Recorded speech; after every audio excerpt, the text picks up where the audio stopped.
When your plans fall apart, do you keep fighting? Hello, everyone, and welcome to Love Unexpected, a true story that will take you on a romantic journey that I promise will make you smile, sigh, and believe in the power of love. I'm your host, Tom Howie. This amazing story follows a young woman named Dawn Lawson, who had the experience of a lifetime. She traveled through Poland and Ukraine in 1992, shortly after they had become free from communist control. Her adventure is filled with unexpected turns, twists, and revelations sure to capture your heart and imagination. So let's dive into the story of how she found love that she never expected from across the sea.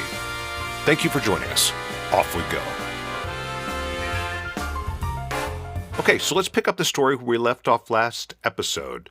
You've been back in Columbia, Maryland for a week. You've told your friends and then your parents, hopefully they don't hold that against you, that you're engaged to Willie, a man that you met just 3 weeks earlier. He's waiting for a visitor's visa to come to the U.S. so that he can help you plan the wedding and, of course, meet the parents.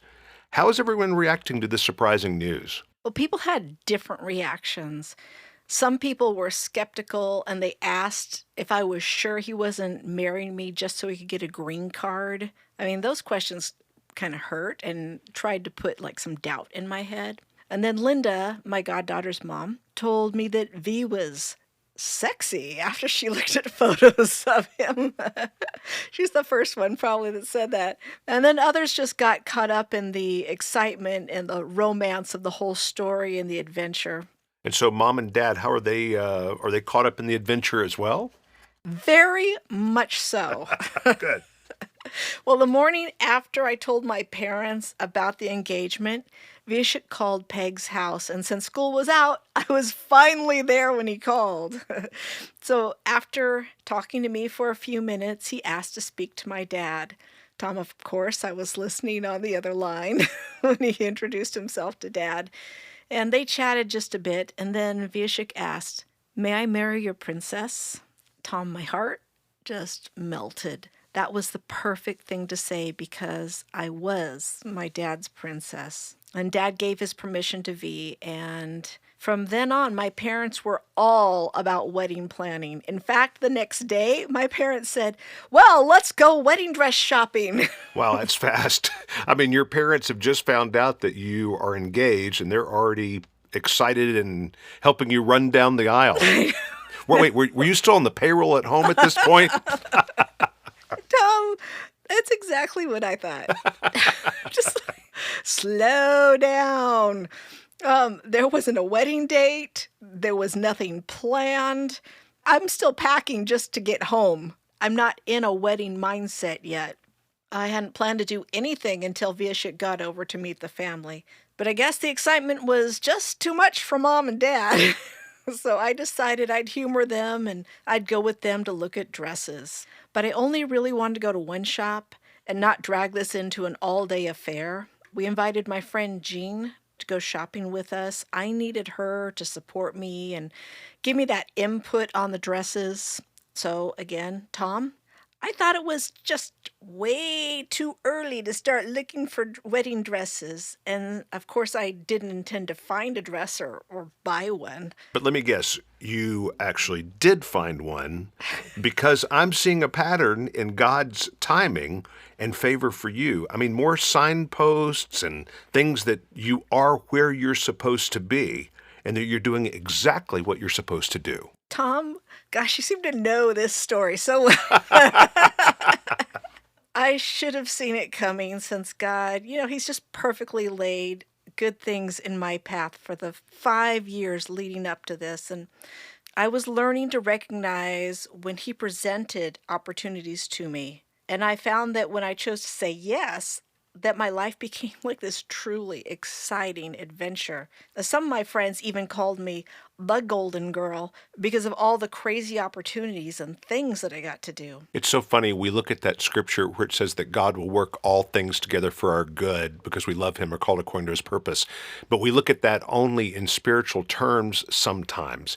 in this case, this is just your life being orchestrated around you. And I find that absolutely fascinating when you're partnering with God or God knowing what is best for you and brings out the most in your life. It's amazing. So, back to the wedding dress shop. I looked through several dresses, and hanging on the sales rack was one that looked like this beautiful princess dress. It had crystals and beads sewn on what I would call a tablecloth lace all along the hem and stuff. And I brought the dress along with a couple other dresses into the dressing room. Of course, first I put on that princess dress and it seemed perfect, but I just had to make sure, so I tried on the other two. But just like it is on that show, Say Yes to the Dress. And I wouldn't know anything about that show. Sorry.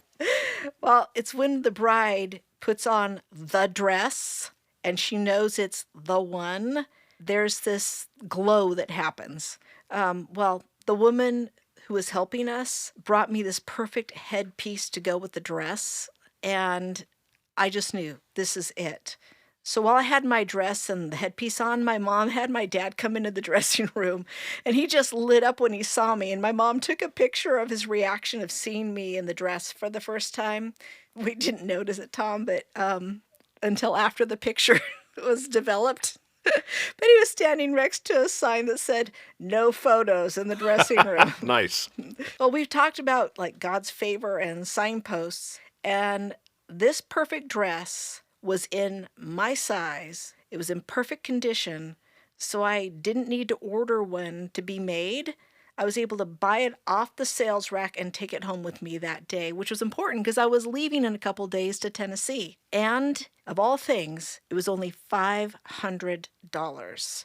And they only charged like $125 for the headpiece. Now let me compare that to the experience that my friend had when she was getting married that summer in Tennessee. She drove 8 hours to Memphis to find a unique wedding dress and ended up buying that exact same dress as mine, and she paid $2,000 for that same dress that I paid $500 for. We didn't know we had the same dress until later. That's amazing. So you're blessed with, what do you call it, the dress, the perfect dress, and it's 75% off the regular price. Yes, but first I had to say yes to the opportunity of going shopping on that day in Maryland when my natural responses had been like, this is ridiculous, it's too early. I'm packing to leave, Maryland today. But our loving Father just wanted to dress me in a beautiful gown, and I got it because I said yes.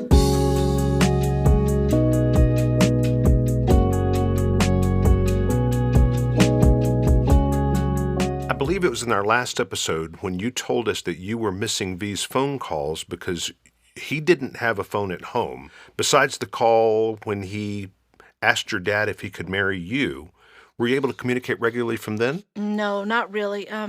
This was probably the most difficult thing for us, wanting to talk to each other and not being able to do so. And it sounds strange to people today who can call or text or video chat whenever they want to, but that wasn't available to us in 1992. Occasionally, V would reach out to me on the phone, but these calls had to be set up ahead of time so that he wouldn't waste his time and his money. And when Viashik called, he usually did so from a public phone that was at the post office. Evidently, it was like a big room that he could sit in and talk to me, but these usually cost a lot of money.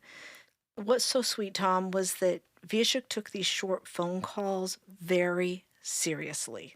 He would dress up like he was going on a date with me, and then he'd catch a trolley across town and make the call at the post office. And one time he even had Sarah dress up, and they bought a bouquet of flowers, and the two of them went to have a date with me at the public phone booth. Isn't that sweet?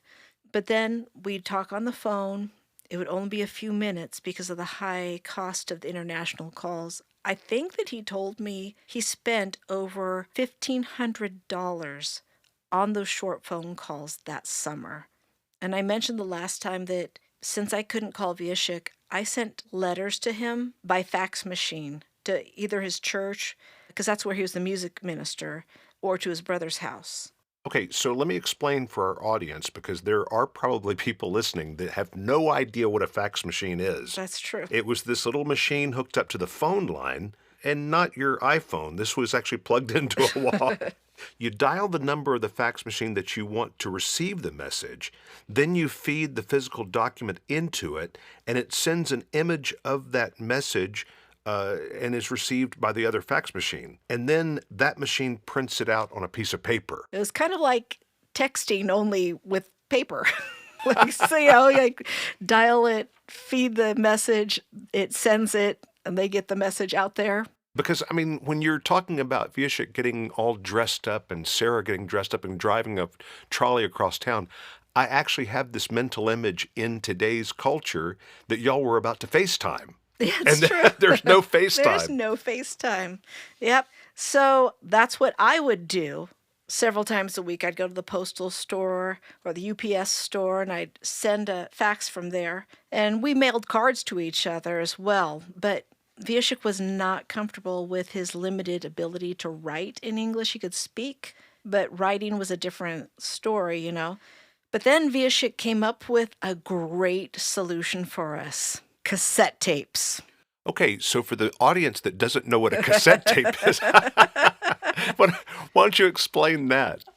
Well, Vieshik, of course, was a musician, so he was used to making recordings. And so he decided he could record on a cassette tape because he could talk for quite a while on it. And he would talk and not worry about time or money. And he started to send me a cassette tape a couple times a week. And he'd tell me about his day, more about his life, so I could find out more about this man I was going to marry. And he'd tell me how much he missed me and how much he loved me. I would listen to his cassette tape and hear his voice whenever I had time, whether it was in the car or at home. It was just such a great idea he'd come up with. So I began making cassette tapes and mailing them to him as well. Right. But I was not as skilled at recording as he was. We can listen to some of those recordings during another episode. His were romantic, and mine were just awful. It took quite a while to record 90 minutes of one-sided talking, so I had to break up the recording over a couple of days. And plus, it's hard to come up with enough things to talk about that would keep it interesting. So when we would finish it, we'd mail the cassette, and it would take 8 days to get across the ocean and be delivered to the other person. Tom, I got mad at Vieshik once, and our argument lasted a month. I guess of the time that it takes to listen and record a new one and then receive it through the mail. Yeah. By the time that he got back to me, I couldn't even remember what I was upset about. I think you need to go back to the lightning speed of faxing one another trying to figure this out. Even though it wasn't ideal, I think that the cassettes made us at least feel like we're able to have some form of conversation because we could hear each other's voices.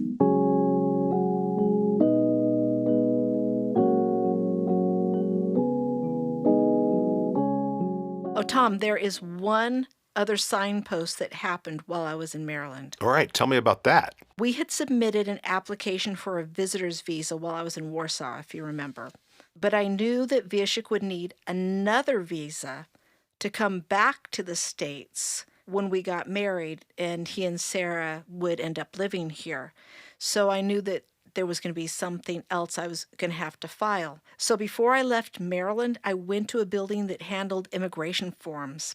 I told them my situation, and they let me know that V would need a K-1 or a fiancé visa for us to get married in the States and for him to stay. And they went through all the other things that he would need to do as well, like he would have to bring to me copies of his and Sarah's birth certificates that were translated and notarized, as well as his divorce papers and the legal papers that showed that he had full custody of Sarah. Then he also needed to have a signed paper from his first wife that stated that she realized Sarah was going to leave the country. Tom, Vieshik didn't need to look for someone to translate or notarized because his brother Richard was a master translator and a notary. How perfect was that? That is actually quite amazing. I mean, that's almost a signpost in and of itself.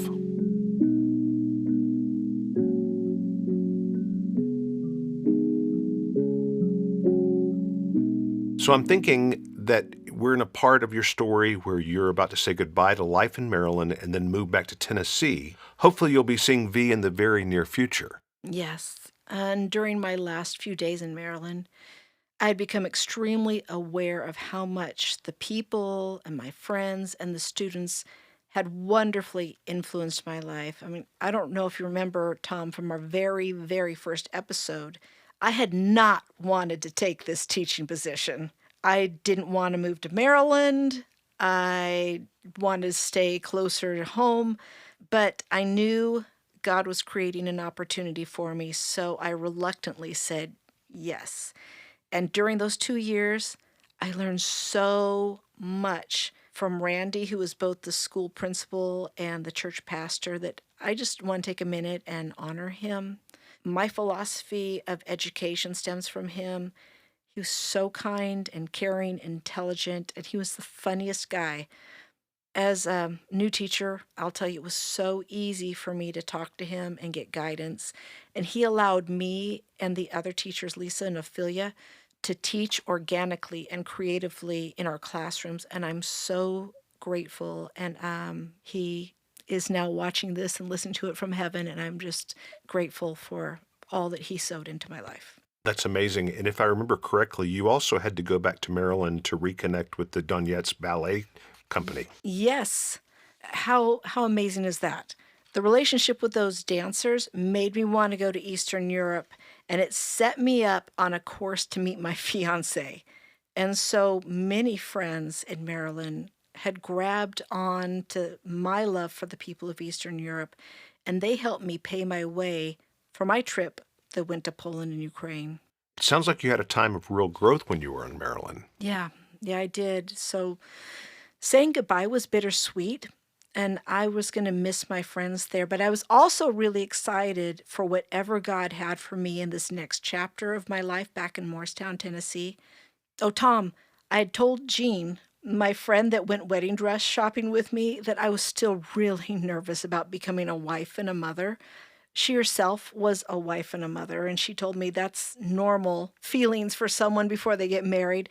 And so she had me come over to spend the evening, have dinner with her before I left, and watch the movie Green Card. She thought it would make me feel better.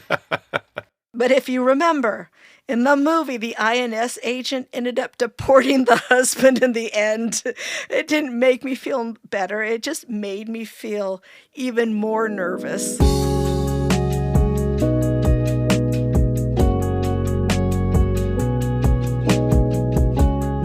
When did you actually leave Maryland? So I left Maryland 2 weeks after getting back from Eastern Europe, and it was on Monday. It was June 15th when I drove back to Tennessee, and on my mind was the fact that on that Friday, Vishik was going to be having an appointment at the American Embassy to find out if he would get his visa to the U.S. I was excited. I was nervous.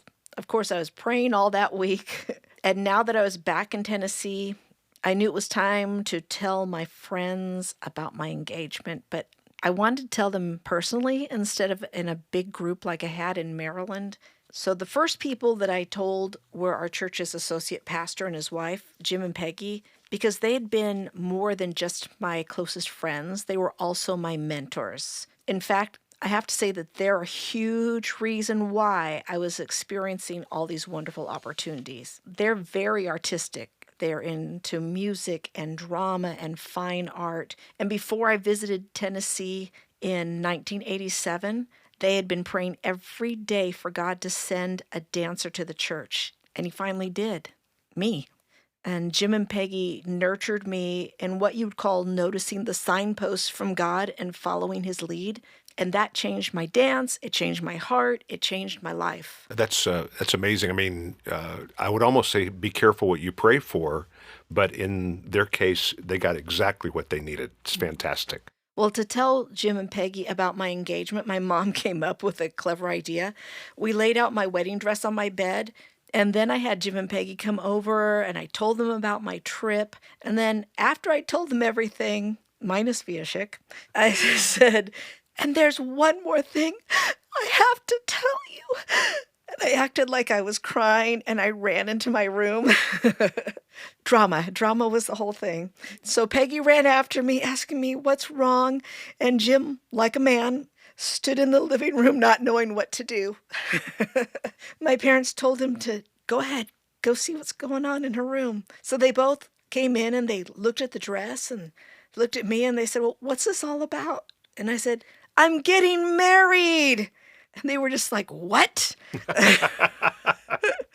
They were so happy, and they listened to the rest of the story while I shared photos of Viashik and Sarah.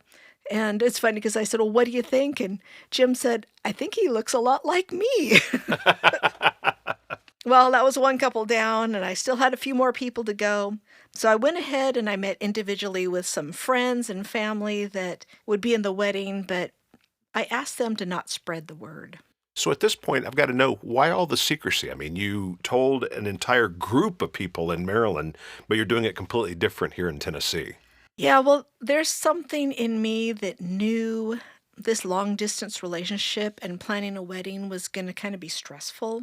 And Tom, I knew a lot of people in Morristown, all over town. And I didn't want to keep hearing everywhere I went, when's he coming? Are you sure he's the one? So what's the latest news? All those kind of things that I would hear maybe at the bank or at the store or whatever.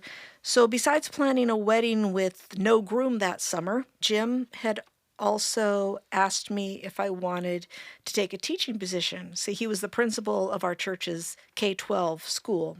And I accepted, but the job was teaching grades 2, 3, and 4. So I had to get familiar with new curriculum in 3 grades. I mean, new math, reading, writing, science, history, all of that in 3 grade levels, prep my classroom, write lesson plans, and so on, because this is the end of June and we are starting school at the beginning of August.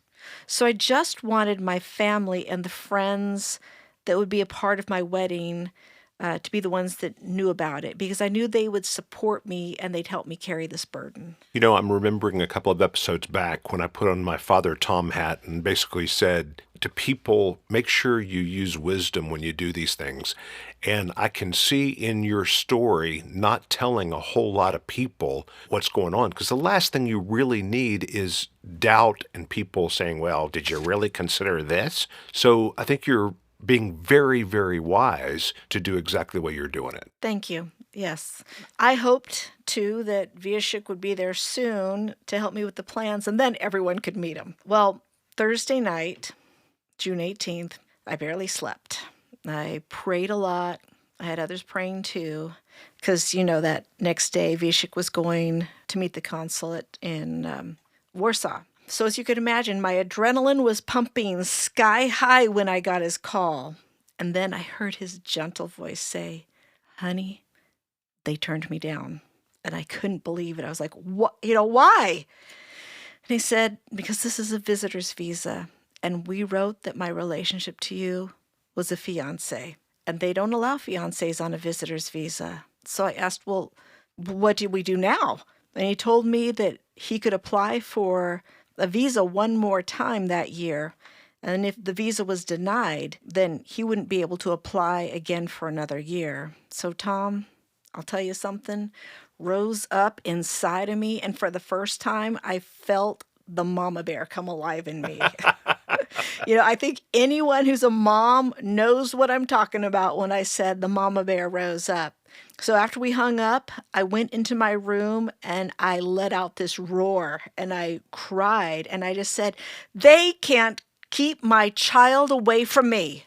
And I knew that God hadn't just given me Viashik, but he'd also given me Sarah too. I mean, she was just as much a gift as he was. I cried out to God to show me what to do as I paced the floor. And I couldn't just sit around feeling sorry for myself. I knew that I had to do something. And this is when God dropped an idea into my mind and I went into action. And that is what caught the attention of the people in our federal government. And a few weeks later, they began calling me from Washington, D.C. Well, that wraps up this season of Love Unexpected. Be sure to click the subscribe and notification buttons for this podcast so you won't miss a single episode when Season 3 comes out later this year. To see photos and video clips that go along with this story, go to our website, loveunexpected.us. You can find the link in our episode guide. We would love to hear from you, so email your comments and questions at our website. If you enjoyed the show, we would love for you to share our podcast with your family and friends. You can listen to Love Unexpected on any of your favorite podcast platforms. Be sure to hit the subscribe and notification buttons so that you don't miss a single episode of our show. You can help us by leaving a rating as well as a comment or review. We look forward to connecting with you on social media. Our username @LoveUnexpectedPodcast on both Instagram and Facebook.